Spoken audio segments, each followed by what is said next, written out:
Hi guys, welcome to the next video in the exciting series of engineering mechanics. I hope you are enjoying this and excited for every new video. In this one we're going to look at chapter 2.6, which is addition of Cartesian vectors.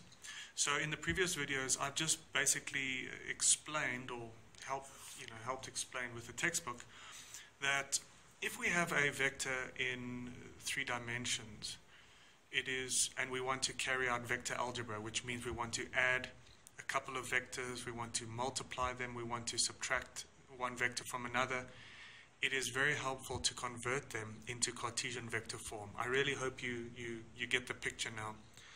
And in chapter 2.6, which is the addition of Cartesian vectors, okay, again, read this line here. It says the addition or subtraction of 2 or more vectors is greatly simplified if the vectors are expressed in terms of their Cartesian components. Right? So now, just look at this picture here. So say now we've got vector A and we've got vector B, and we would like to get the resultant vector R. Well, what's the best thing for us to do? Well, we take A, we represent it in Cartesian vector notation, which means we say A is equal to AXI plus AYJ plus AZK. So that is A, that's vector A there, represented in Cartesian vector notation. And we do the same thing with B, with vector B. So the resultant is equal to A plus B.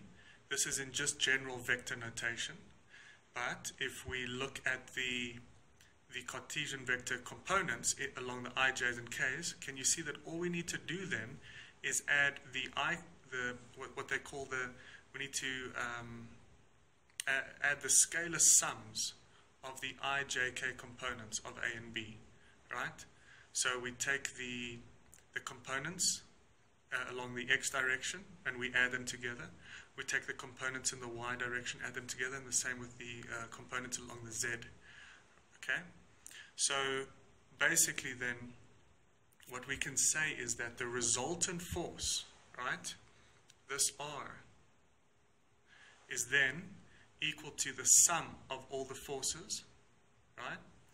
But it's the sum of all the x components in the I direction plus the sum of all the y components in the j direction plus the sum of all the z components in the k direction. Alright, so please go over this. Please make sure you understand it. And now what we're going to do is we're going to do a quick example, 2.9. So I know this example is in the textbook, but I just felt perhaps it's good to go through it so that you can have the example in front of you and you can have somebody explaining it. And in the next video, I'd like to go through a problem in the problem section. Okay, so what do we have in this problem here? Let me bring this closer. What we've got, just waiting for it to focus. What we've got is we've got the XY axis, right? But we've got this hook, and we have a force F1 equal to 300 Newton. We have a force F2, which we don't have any information about. We've got F1 equal to 300 Newton, that is the magnitude of the force, right? This, by the way, remember guys, this is not in vector notation, it's not in Cartesian vector notation, this is simply the magnitude of the force. Then what we've got are our coordinate direction angles. Here we have alpha equal to 45, we've got beta equal to 60, and we have gamma equal to 120, okay? So what is the question? The question is, specify the magnitude of F2 and its coordinate direction angles so that the resultant force Fr acts along the positive y-axis and has a magnitude of 800. Okay? So what is it saying? Let's draw this out now. Okay? So we have here's our axes.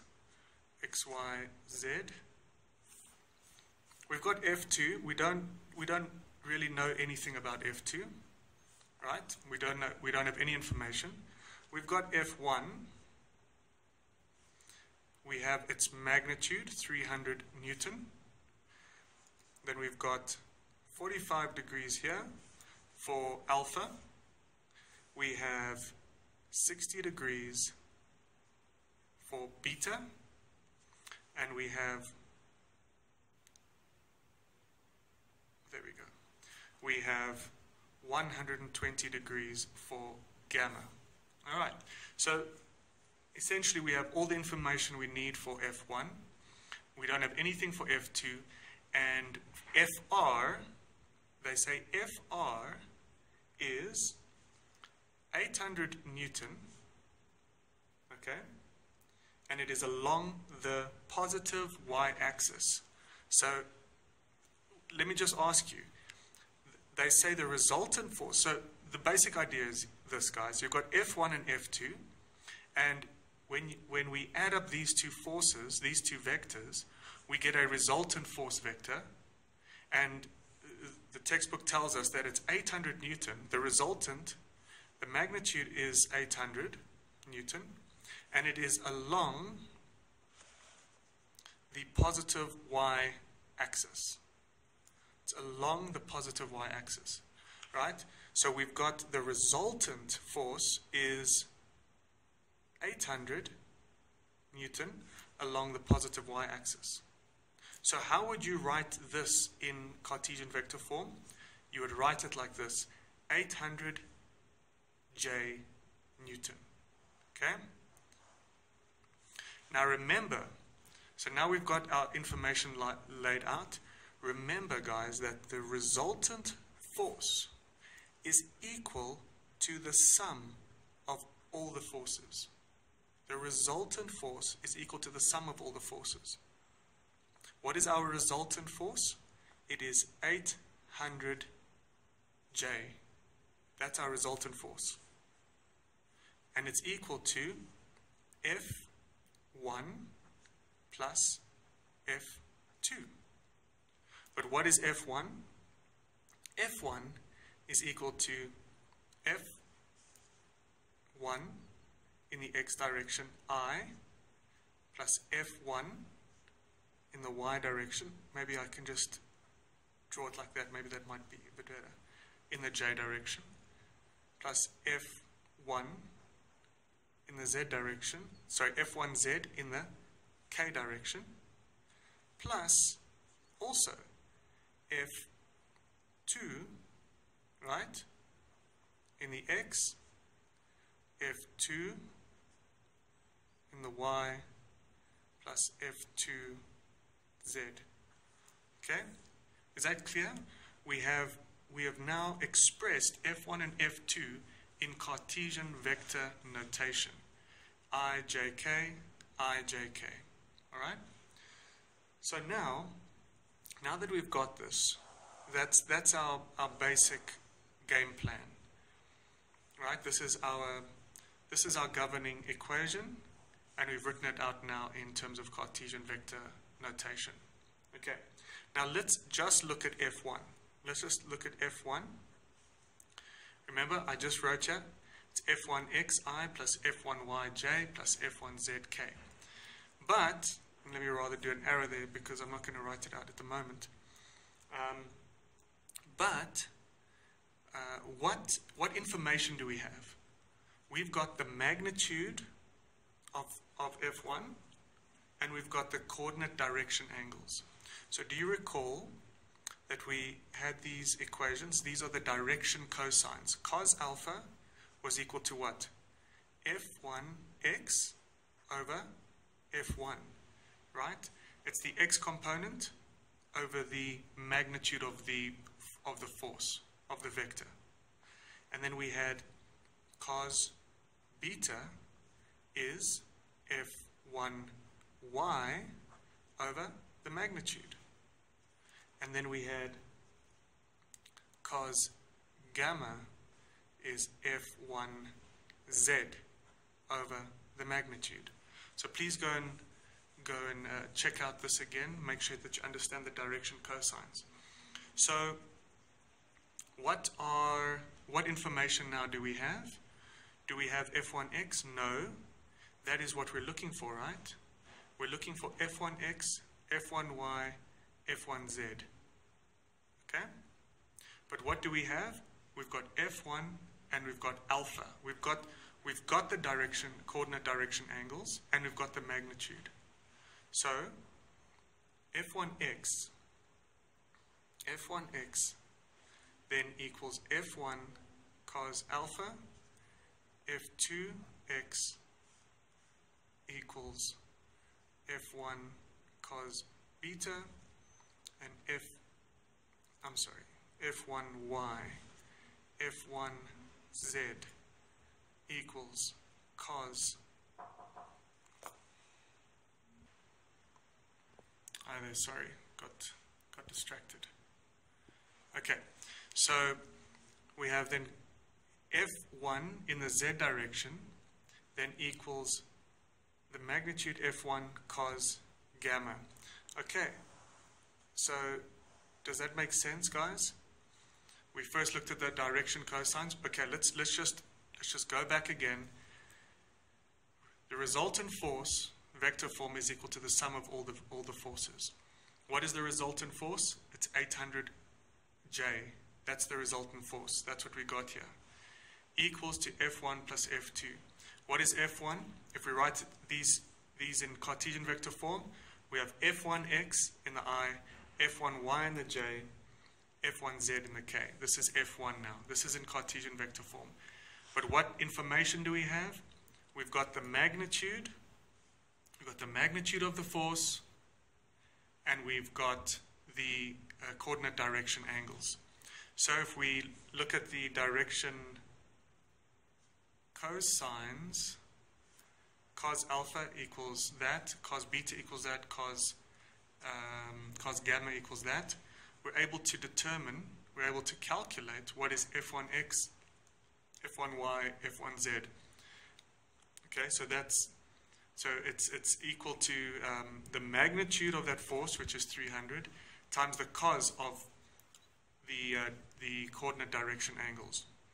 So basically then, F1 in Cartesian vector form then becomes 300 cos 45I plus 300 cos 45J plus 300 cos 45K. Don't forget Newton. Okay? So that's the basic idea there.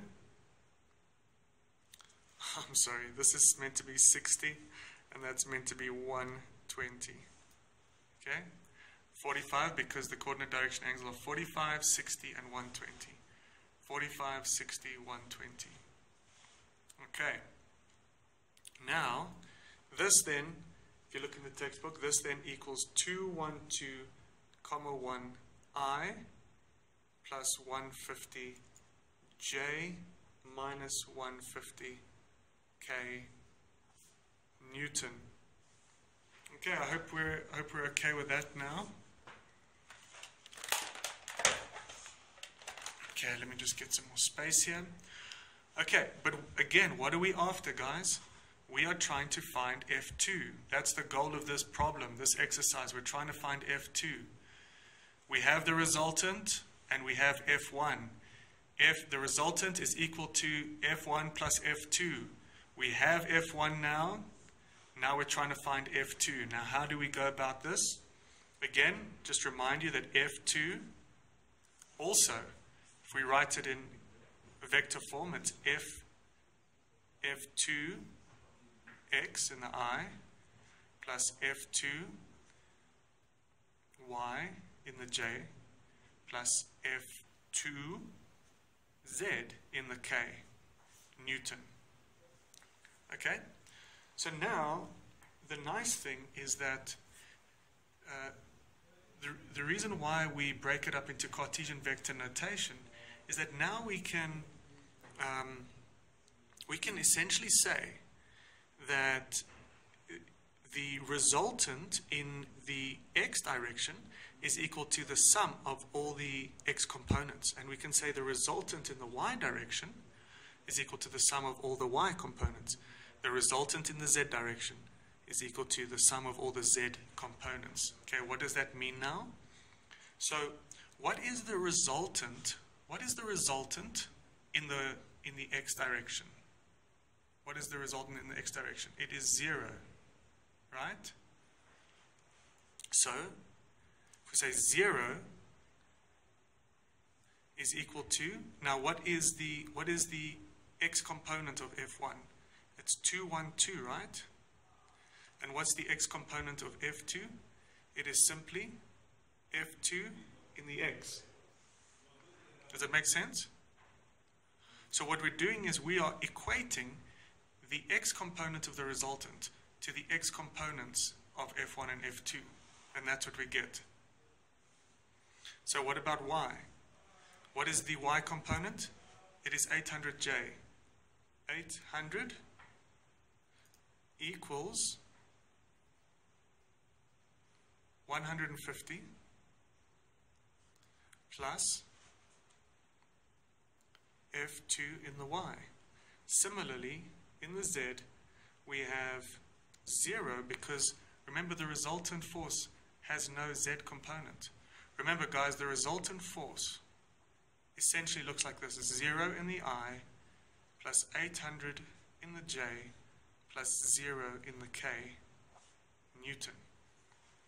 So we had 0, right? 0, 800 and 0 equals the x components, and 800 equals the y components, and 0 equals the z components, which is then minus 150 there, plus f2 in the z. Okay? Then if you simply solve this, you get f2 in the x is minus 212, comma 1 Newton, f2y, 650 Newton, f2z. Sorry, my 2's and my z's look exactly the same. Okay, there, maybe that's better. What if I put a line through the z? Equals 150 Newton. Okay, so the question was, specify the magnitude of F2 and its coordinate direction angles. The magnitude of F2 and its coordinate direction angles. So, guys, how do we determine the magnitude?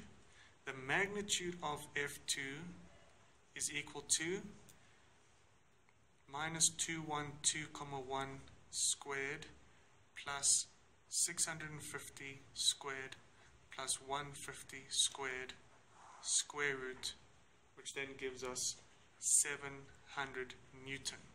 So that is now just the magnitude. What about the coordinate direction angles? What about the coordinate direction angles? I'm just going to rewrite here again. F2 in the x is minus 212,1 Newton. F2 in the y direction is 650 Newton, and F2 in the z is equal to 150 Newton. So remember the direction cosines. Cos of alpha would equal F2x over the magnitude of that force. Cos beta is F2y over F2, and cos gamma is equal to F2z over F2. So we've got cos alpha equal to minus 212,1 over 700. We've got cos beta is 650 over 700. Cos gamma is 150 over 700. Then just calculate that and we get alpha, beta, gamma equal to 108, 21,8, 77,6. So So now we have F2. Okay. If we want to write it out in Cartesian vector form, how would we do that? It would be F2 in the x, I, plus F2 in the y, j, F2, z, k, Newton. But what is F2x, what is F2y, what is F2z? It's equal to magnitude of F2 cos alpha I plus F2 cos beta j plus F2 cos gamma k, which is then equal to what? F2 is 700. We have cos 108 plus 700 cos 21.8 plus 700 cos 77.6 k. Oh, that's j there. Okay, Newton. Okay. So hopefully going through this you have, hopefully it's helped you go through this example. Guys, any questions that you have, please just put it at the, you can put it in the comments or you can email me. So, yeah, the next problem I will go through, the next video I'll go through a problem in the problem section. Thanks a lot.